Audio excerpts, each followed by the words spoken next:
वल्लभ पंत उत्तर प्रदेश के प्रथम मुख्यमंत्री और स्वतंत्रता सेनानी थे। इनका मुख्यमंत्री कार्यकाल 15 अगस्त 1927 से 27 मई 1954 तक रहा। बाद में यह भारत के गृह मंत्री भी बने।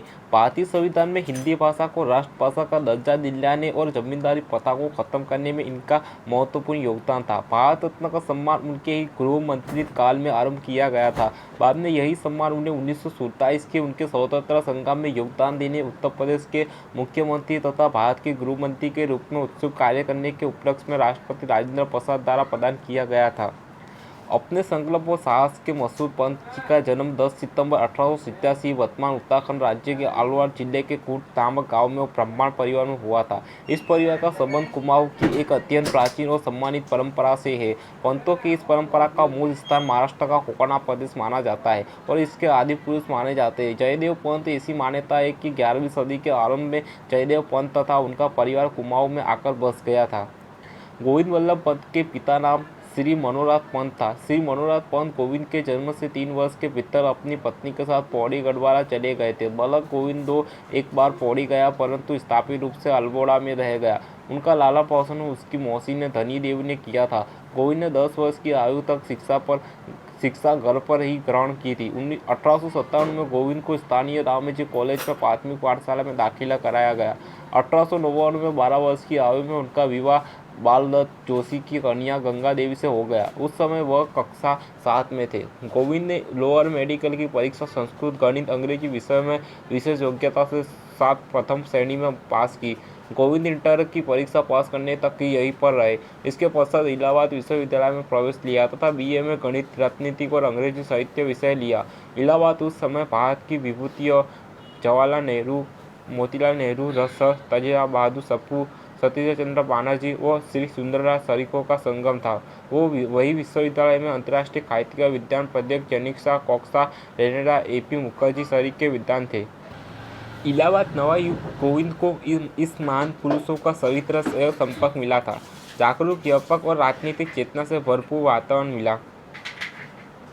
विश्वविद्यालय में सर्वप्रथम आने पर लैमेसाइड ने स्वर्ण पदक प्रदान किया। 1910 में गोविंद वल्लभ पंत ने अल्मोड़ा में वकालत आरंभ की। अल्मोड़ा के बाद पंत जी ने कुछ महीने रानीखेत में वकालत की। फिर पंत जी वहां से काशीपुर आ गए। उन दिनों काशीपुर के मुकदमे एसडीएम की कोर्ट में पेश हुआ करते थे। यहाँ अदालत ग्रीष्म काल में 6 महीनों नैनीताल व सर्दियों के 6 महीने काशीपुर में रहती थी।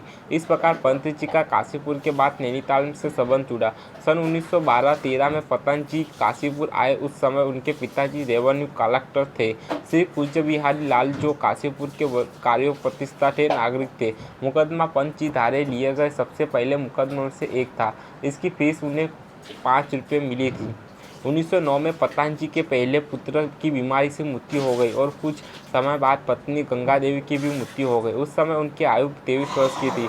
वह गंभीर व उदासीन रहने लगे थे तथा समस्त समय कानून व राजनीति को देने लगे।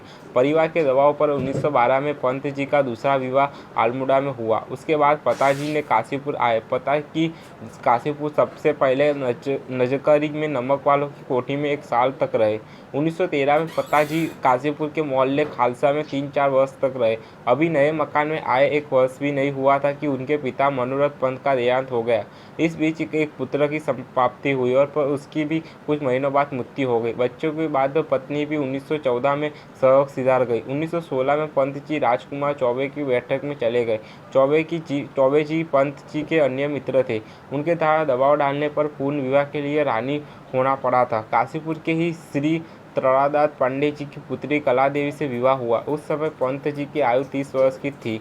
गोविंद वल्लभ पंत जी का मुकदमा लड़ने का ढंग निराला था। जो मुक्केबाज अपने मुकदमों के बारे में सही जानकारी नहीं देते थे, पंत जी उनका मुकदमा नहीं लेते थे। काशीपुर में एक बार गोविंद वल्लभ पंत जी धोती कुर्ता तथा घारी टोपी पहनकर कोर्ट चले गए। वहां अंग्रेज मजिस्ट्रेट ने आपत्ति की।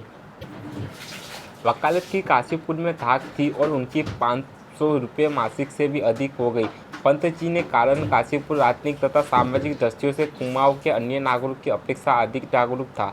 अंग्रेज शासकों ने काशीपुर नगर को काली सूची में शामिल कर लिया। पंत जी के नेतृत्व के कारण अंग्रेज काशीपुर को गोविंदराट कहती थी। 1914 में काशीपुर में प्रेम सभा की स्थापना पंत जी के प्रयत्नों से हुई। ब्रिटिश शासकों ने समझाया कि समाज सुधार के नाम पर यह आतंकवादी कार्यों को प्रोत्साहन दिया जाता है। फलस्वरूप इस सभा को हटाने के लिए अनेक प्रयत्न किए गए, पर पंत जी ने प्रयत्नों से वह सफल नहीं हो पाए। 1914 में पंत जी के प्रयत्नों से ही उदयराज हिंदू हाई स्कूल की स्थापना हुई। राष्ट्रीय आंदोलन में भाग लेने के आरोप में ब्रिटिश सरकार ने इस स्कूल के विरुद्ध डिग्री दायर कर नीलामी के आदेश पारित कर दिए। जब पंत जी को पता चला तो उन्होंने चंद्रमा मंगाकर उसको पूरा किया। 1916 में पंत जी काशीपुर की नोटिफाइड एरिया कमेटी में लिए गए। बाद में कमेटी की शिक्षा समिति के अध्यक्ष बने। कुमायूं में सबसे पहले निःशुल्क और अनिवार्य शिक्षा लागू करने का श्रेय पंत जी को जाता है। पंत जी ने कुमायूं में राष्ट्रीय आंदोलन को अहिंसा के आधार पर संगठित किया। आरंभ से ही कुमाऊं के राजनीतिक आंदोलन का नेतृत्व पंत जी के हाथों में रहा। कुमाऊं में राष्ट्रीय आंदोलन का आरंभ कुली, उत्तर जगालाता आंदोलन, स्वदेशी प्रचार तथा विदेशी कपड़ों की होली व लगनबंदी आदि से हुआ। बाद में धीरे धीरे कांग्रेस द्वारा घोषित असहयोग आंदोलन की लहर कुमायूं में छा गई। 1926 के बाद यह कांग्रेस में मिल गई। दिसंबर 1920 में कुमाऊं परिषद का वार्षिक अधिवेशन काशीपुर में हुआ, जहां 150 प्रतिनिधियों के ठहरने की व्यवस्था काशीपुर नरेश की कोठी में की गई थी। पंत जी ने बताया कि परिषद का उद्देश्य कुमाऊं के कष्टों को दूर करना है, न कि सरकार के संघर्ष करना। 23 जुलाई 1928 को पंत जी ने नैनीताल जिला बोर्ड के चेयरमैन चुने गए। 1920-21 में भी चेयरमैन रह चुके हैं। पंत जी का राजनीतिक सिद्धांत था कि अपने क्षेत्र की राजनीति की कभी उपेक्षा नहीं की जानी चाहिए। 1929 में गांधी जी को कौसानी में रामनगर होते हुए काशीपुर भी गए। काशीपुर में गांधी जी लाला ननकचंद खत्री के बाग में ठहरे थे। पंत जी ने काशीपुर के एक चरखा की विधिवत स्थापना की। 10 अगस्त 1931 को बावली में उनके सुपुत्र श्री कृष्णचंद्र पंत का जन्म हुआ। नवंबर 1934 में गोविंद वल्लभ पंत रुहेलाखंड कुमाऊं क्षेत्र से केंद्रीय विधानसभा के लिए निर्विरोध चुने गए। 17 जुलाई 1937 को गोविंद वल्लभ पंत संयुक्त प्रांत के प्रथम मुख्यमंत्री बने, जिसमें नारायण दत्त तिवारी संसदीय सचिव नियुक्त किए गए थे। पंत जी 1946 से दिसंबर 1954 तक उत्तर प्रदेश के मुख्यमंत्री रहे। पंत जी को भूमि सुधारों में प्रयत्न रुचि थी। 21 मई 1952 को जमींदारी उल्लूमुल्ला कानून को प्रभावी बनाया। मुख्यमंत्री के रूप में उनकी विशाल योजना नैनीताल तराई को आबाद करने की थी। पंत जी एक विधान कानून ज्ञाता होने के साथ ही महान नेता व महान अर्थशास्त्री भी थे। कृष्णचंद्र पंत उनके सहयोगी पुत्र केंद्र सरकार में विविध पदों पर रहते हुए वित्त आयोग के अध्यक्ष भी रहे। इलाहाबाद के तत्कालीन मयूर सेंट्रल कॉलेज से स्नातक एवं वकालत की उपाधि प्राप्त की। सन 1909 में इलाहाबाद हाईकोर्ट में एडवोकेट बने और नैनीताल में वकालत प्रारंभ की। सन 1916 में कुमायूं परिषद की स्थापना की और इसी वर्ष अखिल भारतीय कांग्रेस कमेटी के सदस्य चुने गए। 1923 में स्वराज्य पार्टी के टिकट पर उत्तर प्रदेश विधान परिषद के लिए निर्वाचित हुए। सन 1927 में उत्तर प्रदेश कांग्रेस कमेटी अध्यक्ष रहे। नवंबर 1928 में लखनऊ में साइमन कमीशन का बहिष्कार किया। सन 1921, 30, 32 और 34 के स्वतंत्रता संघर्षों में लगभग 7 वर्ष जेल में रहे। सन 1937, 39, 54 तथा अत्यंत मृत्यु प्राप्त केंद्रीय सरकार के स्वराष्ट्रीय मंत्री रहे।